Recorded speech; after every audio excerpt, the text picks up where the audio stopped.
Metal roofing is a durable option that can help improve your home's energy efficiency, since it provides superior insulation in winter and helps keep your home cooler in the summer. Before you install your roofing, measure each section of your roof to determine how much material you'll need. To figure out the area of a section of roof, first measure its length and width. Then calculate the rise, which is the difference between the lowest and highest points on the section of roof. Use the rise to calculate the slope factor using the formula square root rise squared plus run squared divided by run, where the run is the distance across that section of the roof from front to back.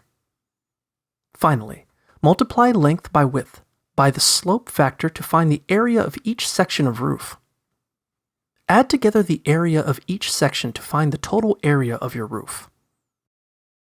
Use that information to order the right amount of roofing material, including metal roofing panels, insulation, and edging pieces.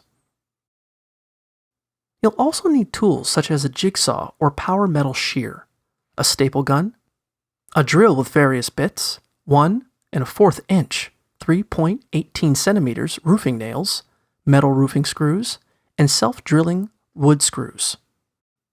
Before installing most types of metal roofing, it's best to strip off your original roofing material first. Once that's done, repair any damage to the roof frame or plywood sheeting underneath. Then, cover the entire roof with roofing felt and secure it in place with staples or nails. Cover the roofing felt with a breathable roofing membrane.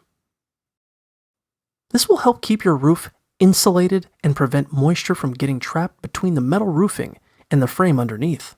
Next, install the edging pieces or eave flashing along the edges of the roof using your 1 1/4 inch, 3.18 centimeters roofing nails. Now, it's time to add your metal roofing panels. Always start at the part of the roof with the longest distance between the peak and the eaves.